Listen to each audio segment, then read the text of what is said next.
Hi, this is Rich Mangiacaro. I'm from Road Stories, and I'm sitting here with an old friend, legendary drummer Dave Lombardo. Dave and I go back years, long time. We met in 1987, and I'm going to talk to Dave today about a few things. Dave,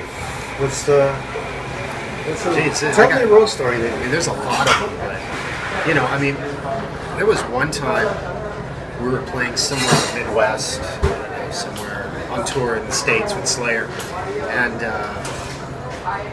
the kids would jump on stage, and they'd dive off, they call them stage divers, Yeah. And it stemmed from the old punk scene, in the late 70s, early 80s, that's what they used to do.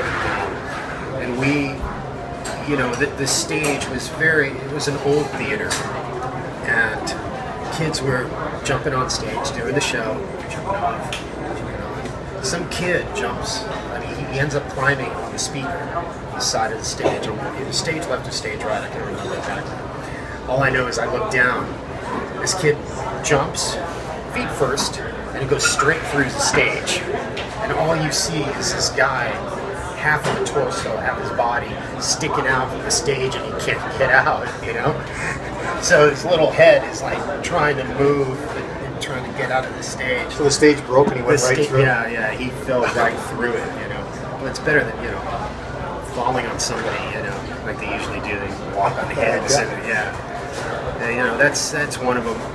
Did they have anybody like watching people that are jumping up and like getting them to move off? We had security up in front. Even though the fans were all the way up to the stage, at the end of the stage, the bouncers would sit on the stage and grab the kids and literally throw them off stage. But this kid found a way to get up on top of the speaker and jump off. There was this other time. This was in Brooklyn, New York. Probably late 80s or mid 80s. We were playing this club called Lombardo in Brooklyn. And I had the habit of jumping off stage because, that's what they did, so I would do that. And, at the end of the show, jump on stage, and the fans would throw me back onto stage. And so there's one time, we used to have, or that club used to have these bouncers that would hold these billy clubs. And they would, deter kids to not jump on the stage. They didn't like that. So what I did was, I used to jump off stage, and I didn't realize they didn't want anybody on it. And I made the move to, I made it look like I was going to jump off, which I was. A bouncer grabs me from behind, back of the neck, puts his fingers in my eyes, and I'm like fighting, kicking. Did he know it was you? He didn't know who I was. Oh. He didn't know. He thought I was just a fan that had just jumped on stage and was about to stage dive.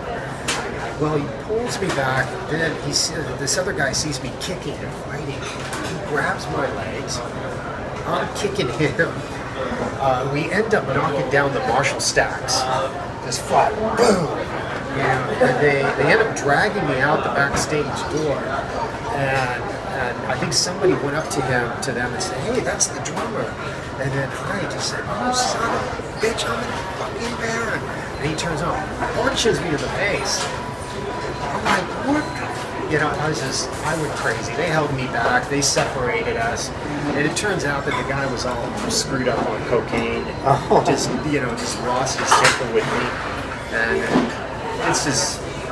But most of the time when there was stage diving and kids jumping up on stage, they were pretty much respectful of you guys because they were your fans, so they just wanted to get up and jump off. Exactly, yeah. So that was, Yeah, at that time. But then eventually, the fans, started...